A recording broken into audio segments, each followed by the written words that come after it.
Muy bien, Marcos 9, 14 al 29. Miren, ya saben que el domingo por la tarde, pues, esto a mí me gusta más reflexionar y meditar de una manera más profunda en la Escritura, hermanos, en la palabra del Señor.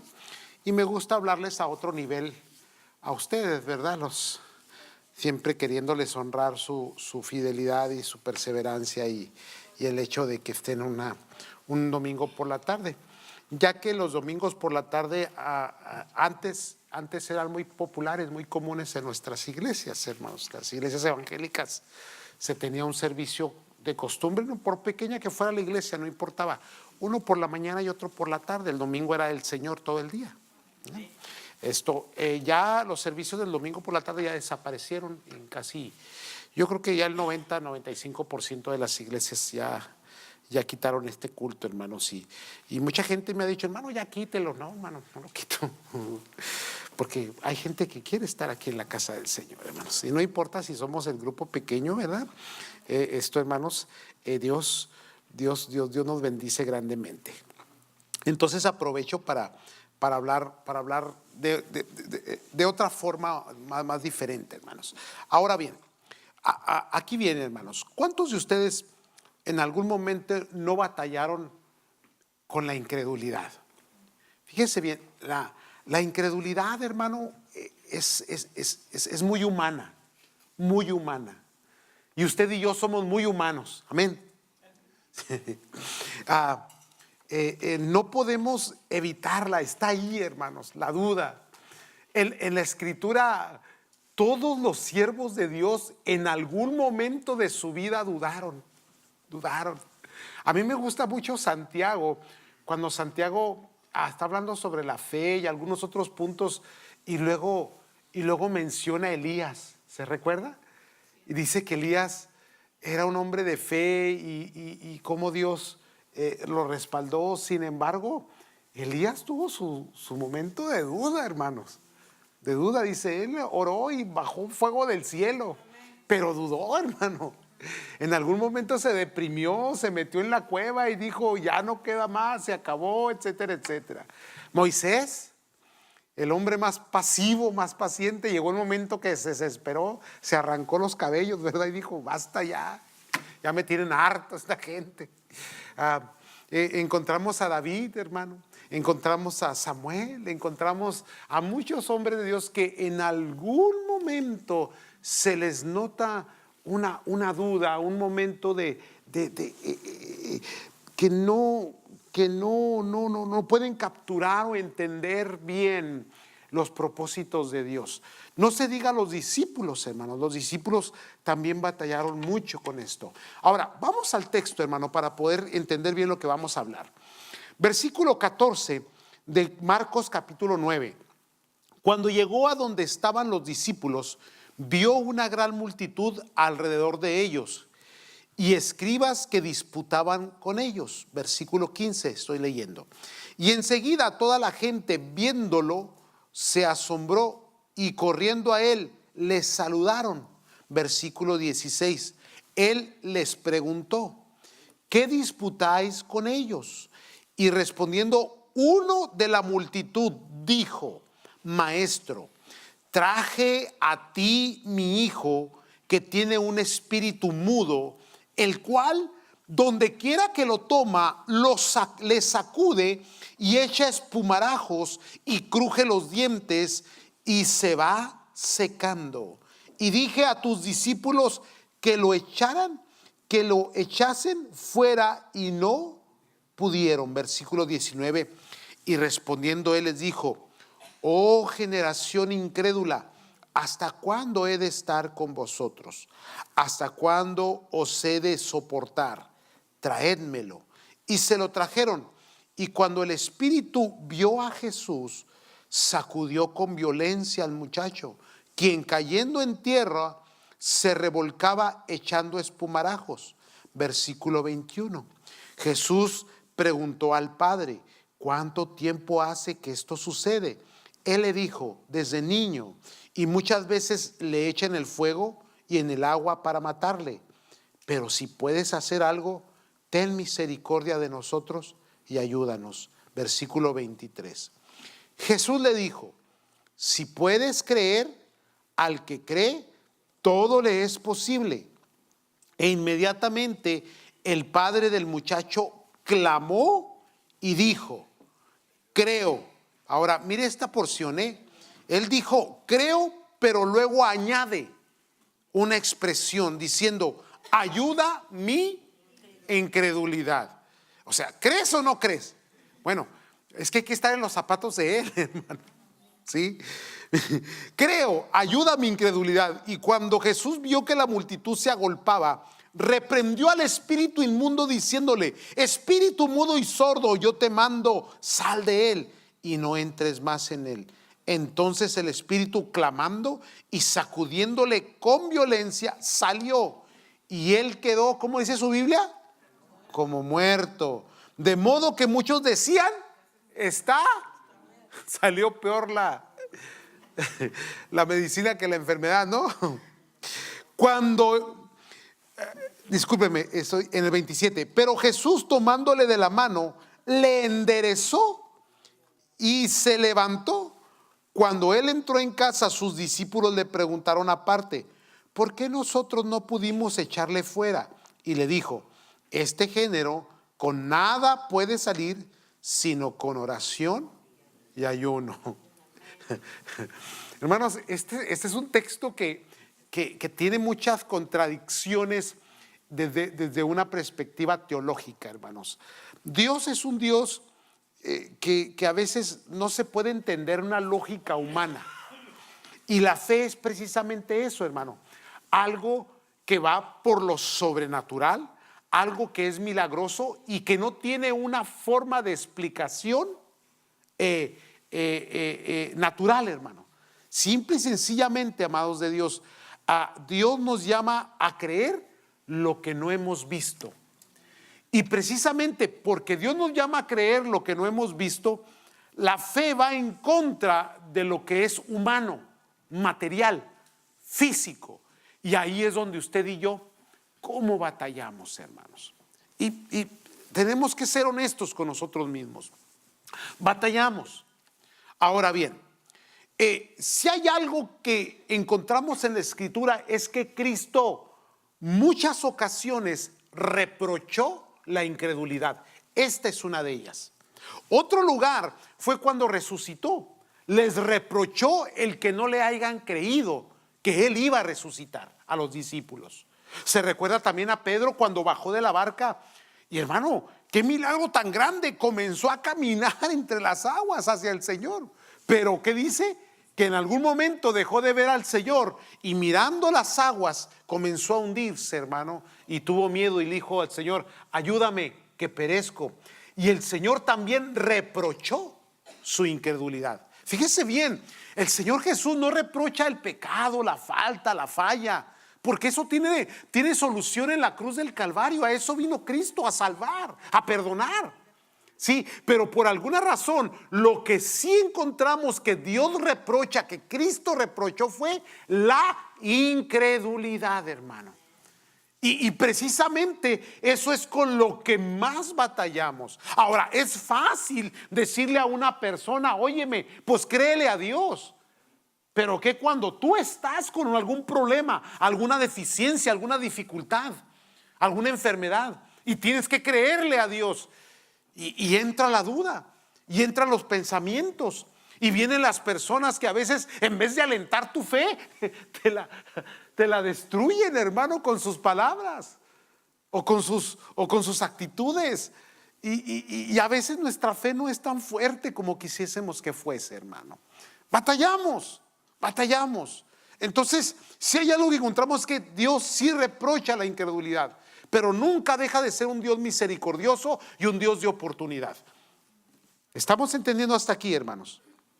Entonces, entramos en esta escena tan maravillosa. Trajo este hombre al Señor Jesús, trajo la necesidad. No se la trajo a los discípulos, porque ahí mismo dice el texto, si lo lee cuidadosamente: te traje a ti, mi hijo. Pero resulta que estos tremendos, ¿verdad? Porque siempre eran muy Como no estaba el Señor Jesús, no, pues nosotros lo hacemos el trabajito, a ver si le cobramos algo, ¿verdad? Pero no les salió, no les resultó. Y en vez de poder sanar, lo que hicieron fue traer un escándalo en el entorno, porque la gente comenzó a cuestionar, se comenzó a amotinar y comenzaron los señalamientos. Observe bien, el mundo siempre está viéndote para ver dónde vas a fracasar, para señalarte y preguntarte en dónde está tu Dios. Ahora, recuerde que nuestra fe no es perfecta y que si fallamos y que tarde que temprano siempre vamos a estar en esas condiciones donde vamos a tener esos señalamientos, donde va a haber esos apuntes de dedo hacia ti, donde van a cuestionar tu cristianismo. Y esos momentos se vuelven todavía más difíciles, hermano, porque entonces comienzas a cuestionarte internamente. ¿Por qué? Porque somos humanos. ¿Aló? Y luego preguntamos, híjole, Señor, pues es cierto, ¿dónde estás? Y luego vienen otras conclusiones, no, encima de todo esto, de seguro Dios ya no me quiere, o me porté mal, o no tengo la suficiente fe, o no es la voluntad de Dios. Y comenzamos a divagar en pensamientos, hermanos, que nos llevan a condiciones muy precarias, hermano, de angustia interna, preguntándonos, pues, ¿dónde está Dios, pues? ¿No le ha pasado o nomás a mí? ¿No tiene un momento de duda en su vida? ¿Algún momento en que dice, pues, Señor, si tú prometiste en tu palabra, si tú dijiste que ibas a estar conmigo, si prometiste ¿por qué sucede todo esto? Y luego más, hermano, que cuando las cosas no están bien, parece que más se publican y se te amontona la gente en el entorno, ¿verdad? Como a los discípulos los estaban acosando, hermano. Los estaban, hermano, hostigando ahí todos alrededor de ellos. Y luego estaban ahí los religiosos también. Pues no que mucha sanidad. En eso, hermanos, viene el Señor Jesús y encuentra el bochinche. Qué tremendo, ¿no? Y esto, dentro de toda esta escena, dentro de toda esta condición que está sucediendo, hay un hombre con una grande necesidad, hermano, con un dolor inmenso, porque a él no le importaban los argumentos, a él no le importaba lo que estaba pasando en la mente y en la interpretación de la gente, si los discípulos pudieron o no pudieron. A él lo único que le importaba era que su hijo estaba siendo atormentado por un espíritu inmundo desde la niñez. Quiere decir que era un joven o tal vez ya era un adulto. Piensa un poquito en ello, hermano.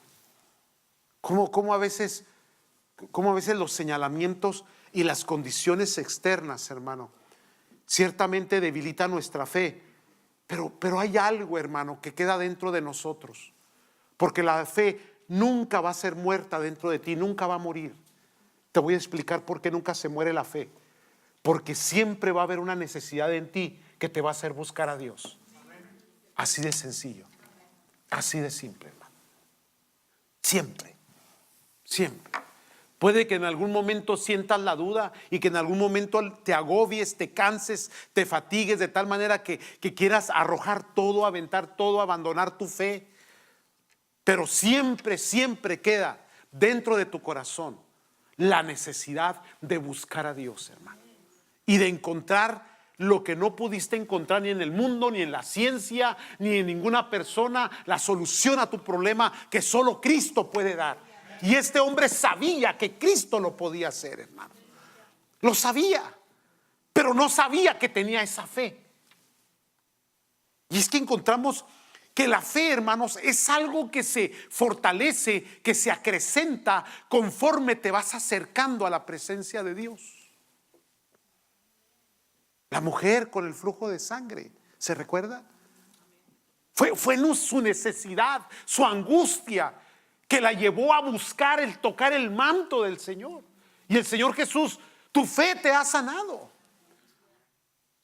Entonces encontramos, hermanos, que la fe no es algo tan espontáneo como pensamos, o algo instantáneo que sucede en nosotros, sino que más bien es algo que se aprecia, algo que se recibe, algo que se ejerce cuando la necesidad apremia, cuando ya no hay solución. ¿Quién te puede ayudar con un hijo? ¿Quién te puede ayudar con un matrimonio que se está desmoronando? ¿Quién te puede ayudar con una economía que está en bancarrota? ¿Quién te puede ayudar con una enfermedad que ningún doctor te puede sanar? No te queda otra cosa nomás que ir a aquel que todo lo puede. Y entonces es que en ese acercamiento que tú tienes hacia Dios, tu fe se va fortaleciendo, aunque tu mente te esté diciendo otra cosa.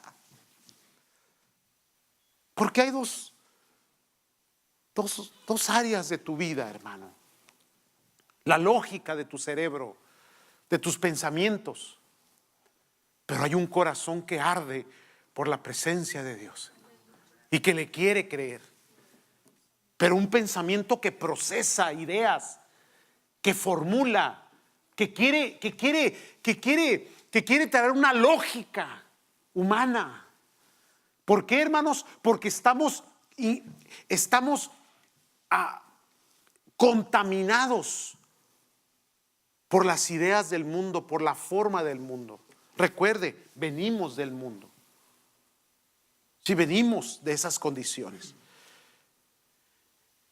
Y de ahí es porque tenemos que tener paciencia con las personas y tener paciencia con nosotros mismos. Porque dudamos. Porque Pedro dudó. Porque los apóstoles dudaron.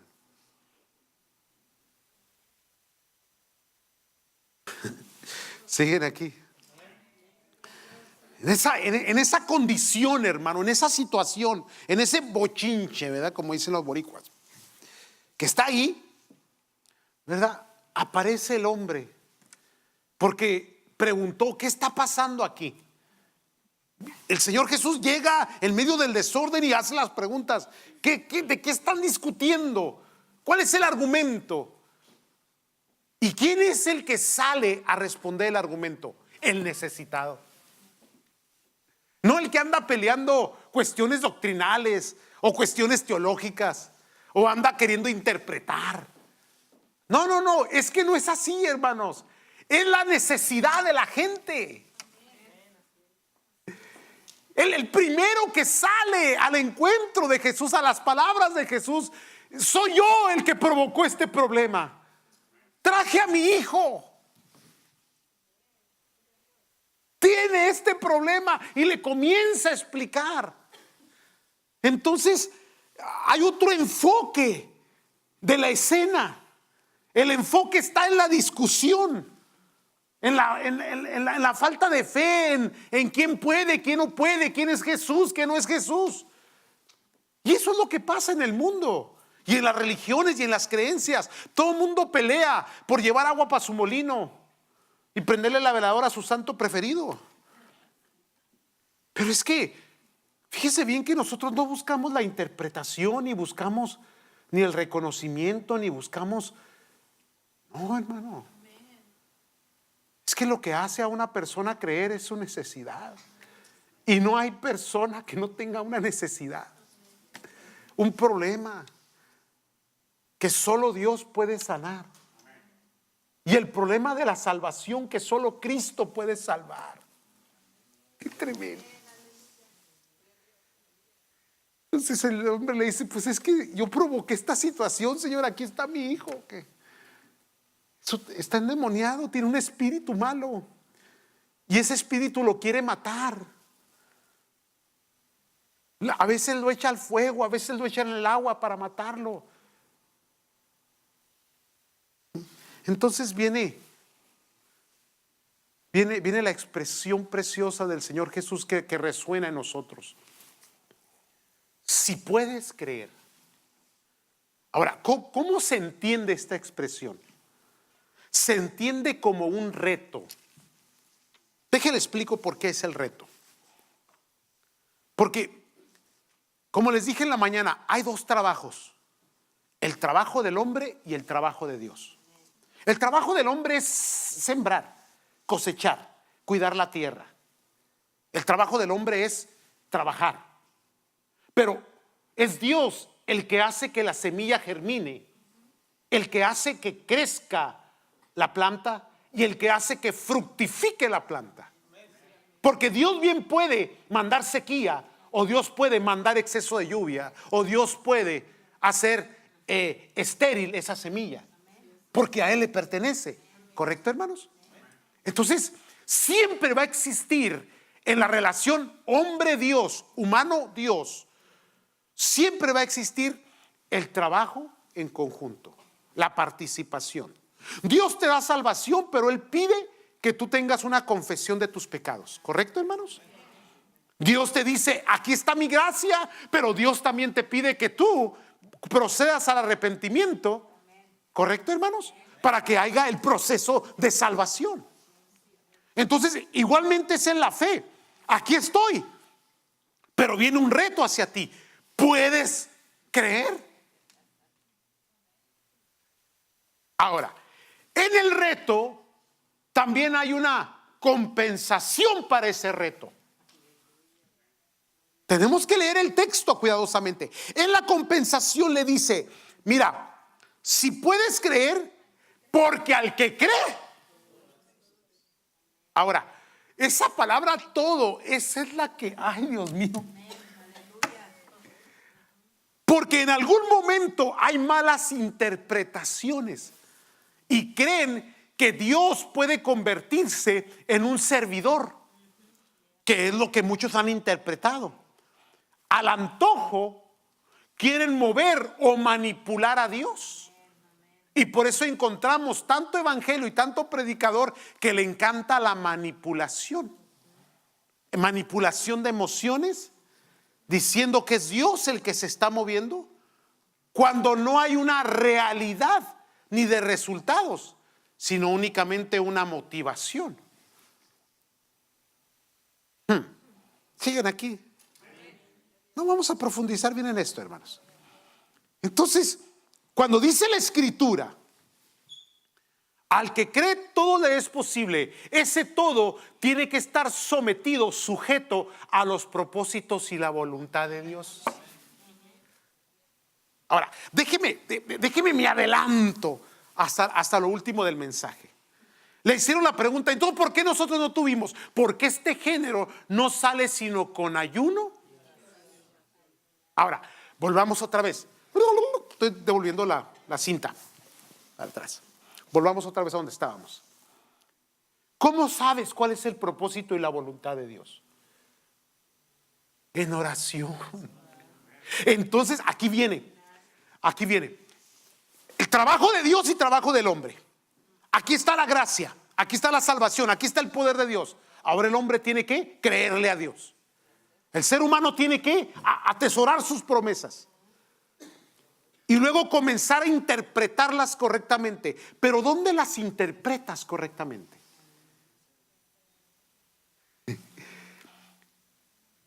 La Biblia habla de oración.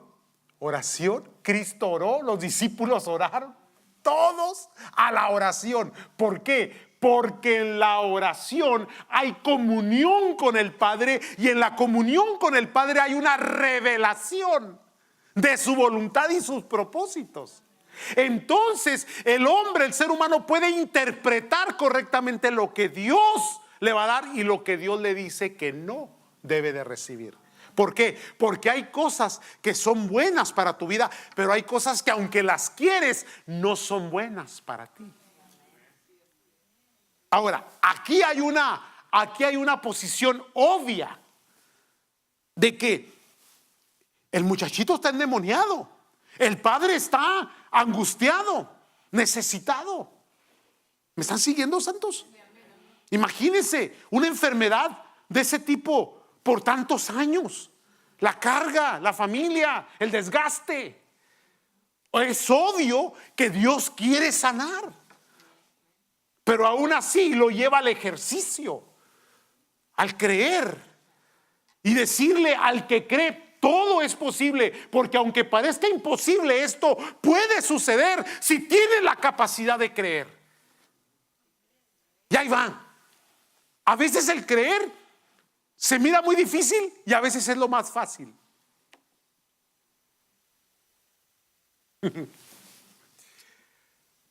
¿Por qué dice la Escritura: el que no recibiera el reino de los cielos como un niño? Porque el niño se cree todo. Todo se creen las criaturas. Todo. A la Eli le digo que yo soy el mejor abuelo del mundo y se la cree. Sí, y también se la cree.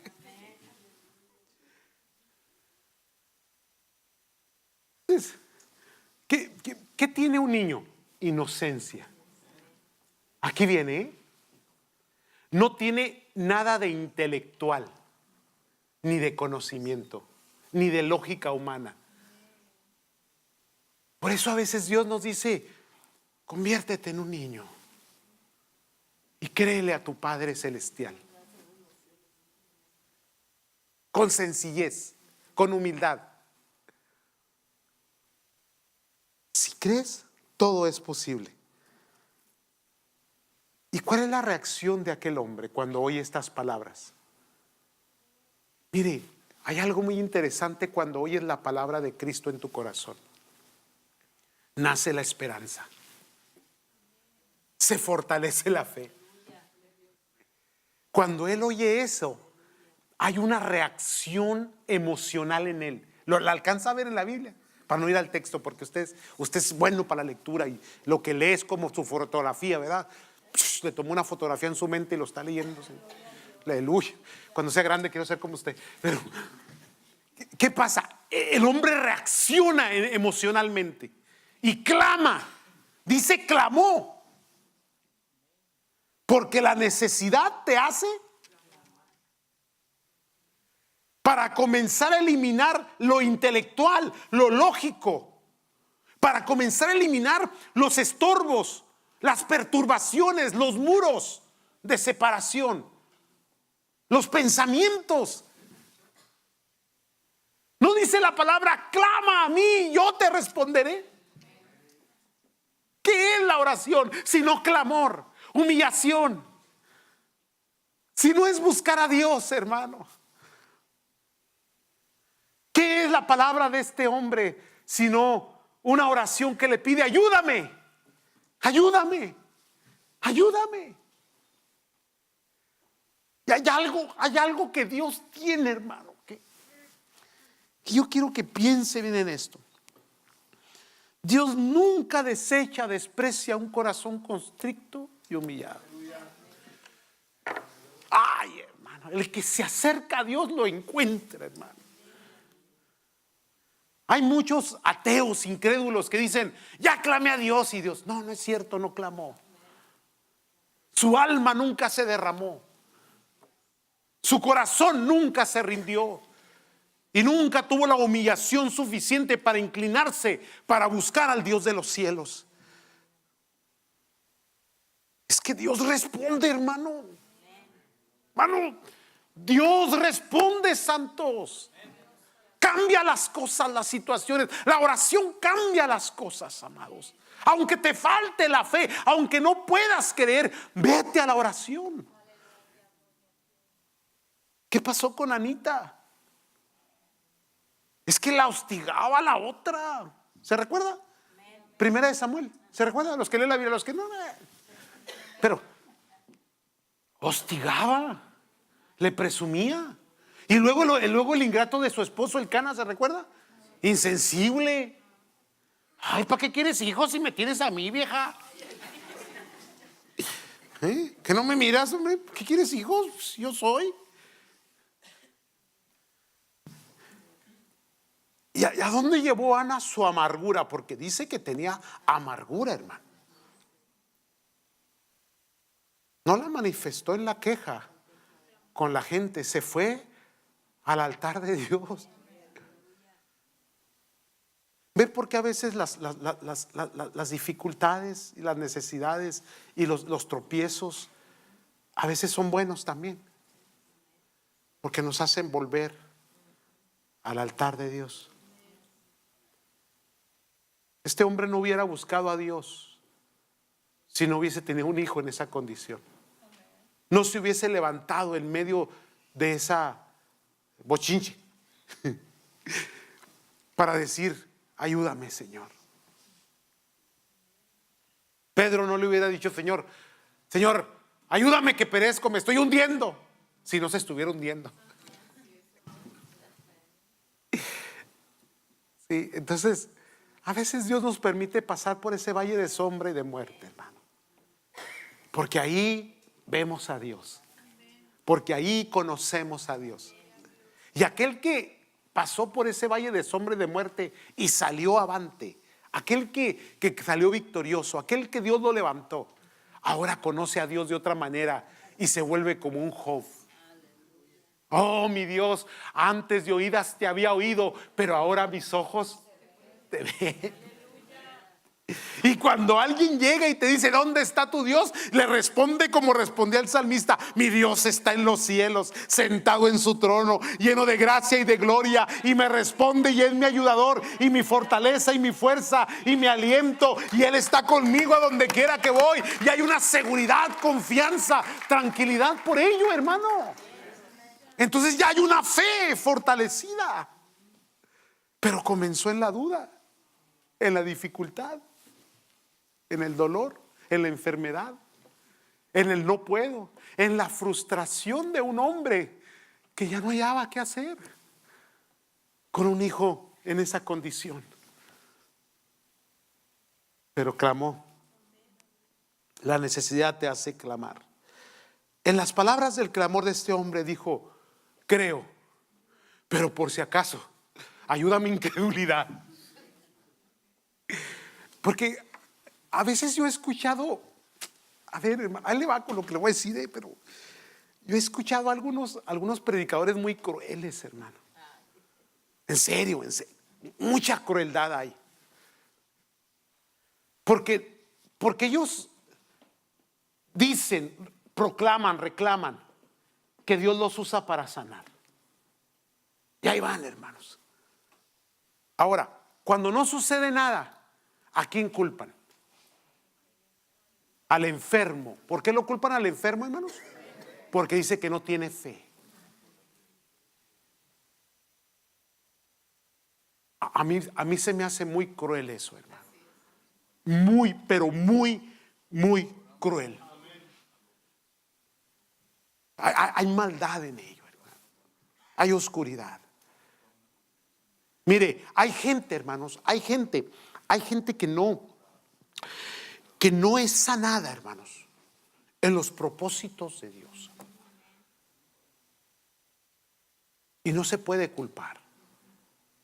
Dios trata individualmente con cada uno de nosotros. Y Dios nos da y nos hace lo que bien a Él le parece, porque Él es Dios. Ahora, que en su gracia y misericordia Dios nos sane nuestras heridas, Dios sane de nuestras enfermedades, que Dios supla una necesidad, que Dios nos devuelva un hijo. Maravilloso Dios. Mi alma te alabará y te bendecirá y te exaltará por ello. Pero ¿qué si no pasa? Bendito sea su nombre. Alabado sea, Señor. Porque detrás de todo esto hay un propósito divino. Entonces el hombre clama y dice: creo, Señor, pero ayuda a mi incredulidad. Creo, pero ayuda a mi incredulidad. Qué tremenda expresión, muy contradictoria dentro de sí misma. Pero es que es una realidad. Sí creo, Señor, pero a veces me falla. Y yo quiero que suceda. Vamos a cerrar esto ya, hermanos. Ya me fui de largo. El Señor ve el corazón del hombre y le responde. Y le dice al espíritu inmundo: hey, sálgase de aquí, búscala, sáquese de aquí. Órale, a hacer a otro lado, vamos. Ahora, cuando lo sacude, cae muerto o se mira como muerto. Aquí es algo bien tremendo. Porque casi siempre que va a suceder un milagro o cada vez que va a pasar algo extraordinario en nuestras vidas, las cosas se ponen peor primero. ¿No ha notado eso? Mire, le estoy hablando en experiencia, ¿eh? Cada vez que va a suceder algo sobrenatural y extraordinario, primeramente tiene que estar una crisis. Ahora, la crisis, que es crisis, tiene que empeorar. Y yo siempre me he preguntado: Señor, pues ¿por qué permites que las crisis empeoren en vez de mejorar? Si ya ves que ya nos estamos ahogando, ya nos llegó el agua al cuello, ya. Pero Dios dice: no, que te cubra todo, ingrato, porque... Y luego dice uno: ¿qué está pasando? Me estoy ahogando. Las crisis se empeoran, hermano. Las crisis se ponen de lo más oscuro y lo más tenebroso. Le voy a decir por qué. Porque el nombre de Cristo tiene que ser glorificado. Y aquí viene el porqué, la razón. Dios siempre va a hacer cosas extraordinarias, sobrenaturales, porque Dios no pide y no quiere que la gente se adjudique lo que Él hace. Volvemos a los predicadores. Está cantando, hermano. Ahora, ¿usted se acuerda de Gedeón? Sí, Gedeón dijo: hermano, ¿cuántos eran? 75,000, 80,000.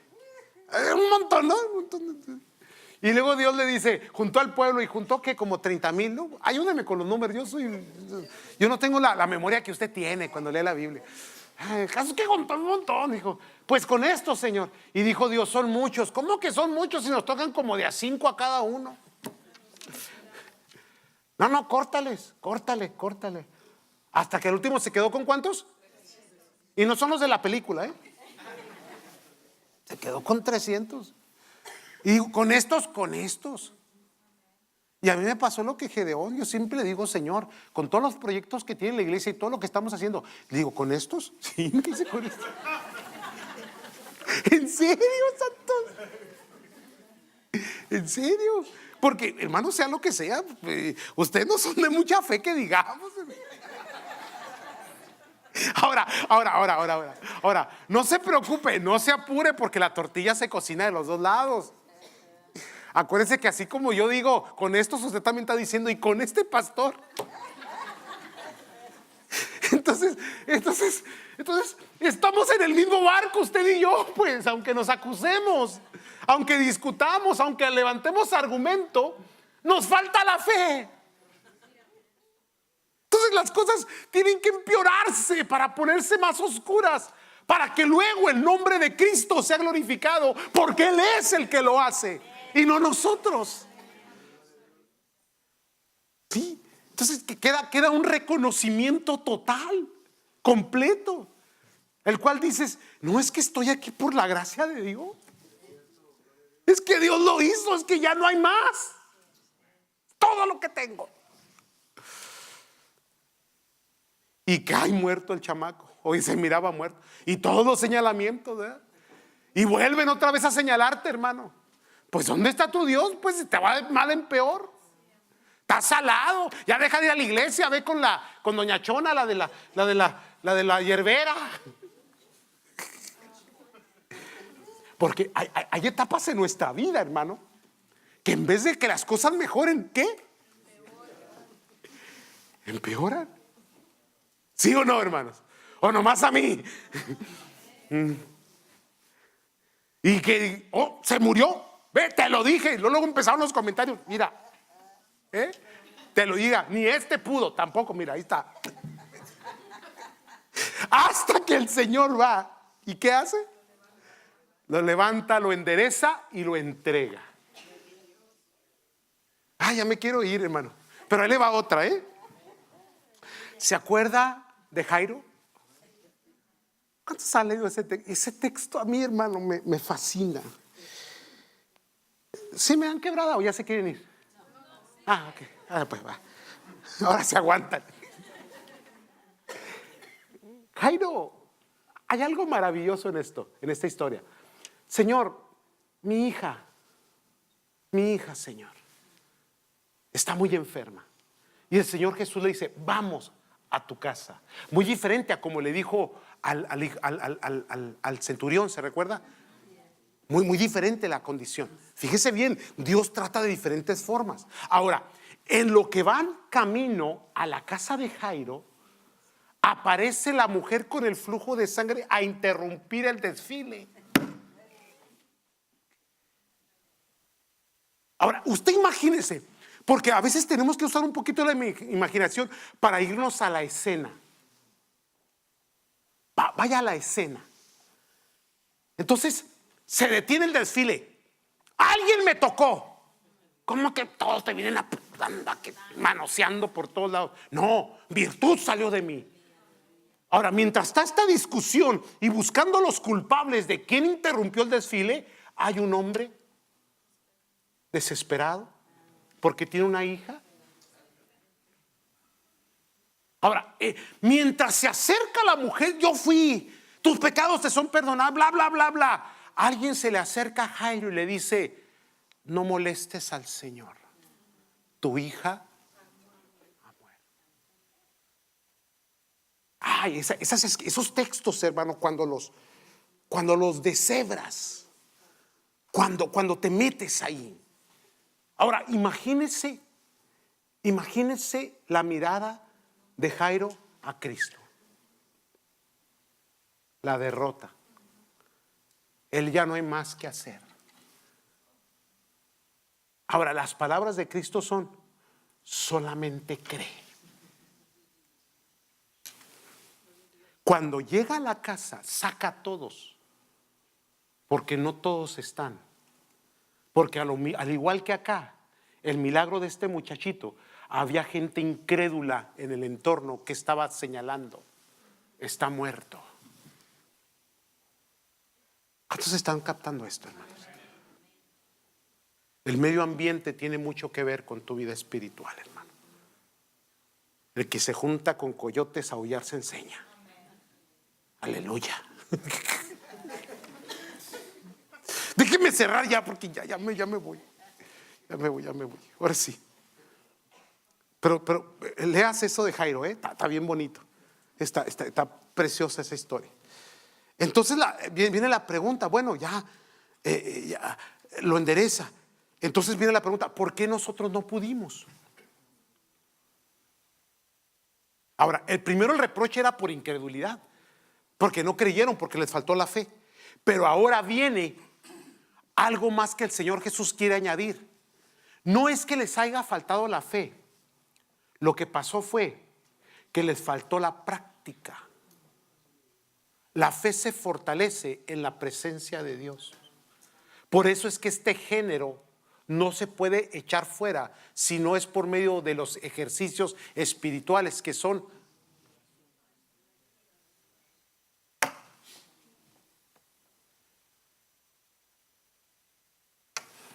Ya, ¿verdad que ya? Ahora sí. Ya llegué al punto final, ya no me quedan más notas, pues, porque me entienden. Entonces, hermanos, vayamos a la presencia del Señor. Cubramos nuestros hijos con oración. Cubramos nuestros hogares con oración. Cubramos nuestras economías con oración. Cubramos nuestra iglesia, nuestros matrimonios, nuestras familias. Cubramos a nuestros hermanos en Cristo con oración. Y cuando venga la necesidad, habrá gente de fe que podrá proclamar, reclamar y podrá dictar la gloria de Dios en cualquier necesidad. Y entonces podemos echar fuera el demonio. No lo vamos a echar fuera a usted. El demonio que trae adentro usted. No se crea. ¿Me comprendieron, santos? La fuerza, la fortaleza, el aliento, el poder que tiene la fe. Al que cree, todo le es. Pónganse de pie, vamos a orar.